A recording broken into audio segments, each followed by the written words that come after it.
Hello friends, in this video I am going to teach you how to apply sum function in Excel.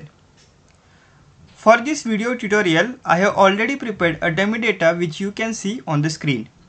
The dummy data is I have listed names of few students, then marks obtained by each student in the subject Maths, Science and English, and in the very next column I want to calculate the total mark obtained by each student. Okay, so these are the marks obtained by each student in 3 subjects, and here we will calculate the total marks obtained by each student. So to calculate these total marks we can use the sum function in Excel. In this video we are going to see 3 different methods to apply sum function. Okay, so the first method is with the help of formulas tab. First of all, select the cell where you want to apply the sum function. So here in this cell E2 I want to calculate the total marks obtained by student A. Okay, so first of all we will go to the formulas tab, and under formulas tab in the function library we can see different types of functions. Okay, for example financial functions, logical functions, text function, date and time function.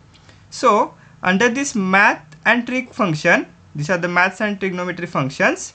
So under this function scroll down and here we can find the sum function. Click on this so that function arguments dialog box will appear on the screen. So here we can see 2 arguments like number 1 and number 3, but we can add multiple arguments up to 255. You can see here number 1 comma number 2 are 1 to 255 numbers to sum. Okay, so here first we will select the first argument as number 1.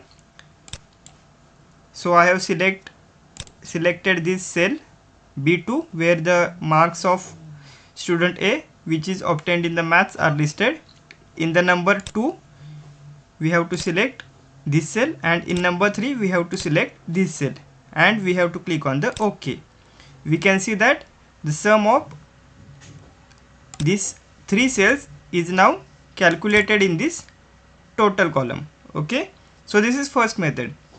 Second method, we will see this sum function we can also find in the auto sum function library.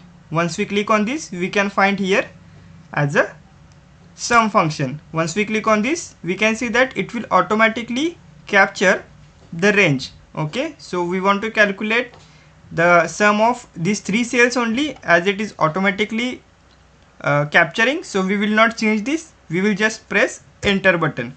So we can see that marks obtained by student B in the 3 subjects are now calculated as a total marks in this cell E3.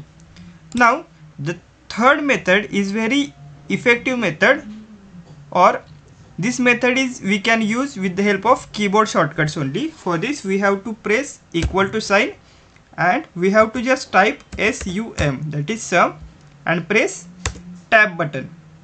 Okay, this will open the bracket, and here we have to select all the cells for which we have to calculate the total, and we have to again close the bracket and press enter button. So in this way we can calculate the total marks obtained by each student by using 3 different methods. That's all from this video. Thank you. Have a great time. I hope you enjoyed this video. If yes, hit like button and share with your friends. If you have any questions, suggestions or feedback, do let us know through your comments. And most important, subscribe to our channel and press bell icon to get notifications about our newly uploaded videos.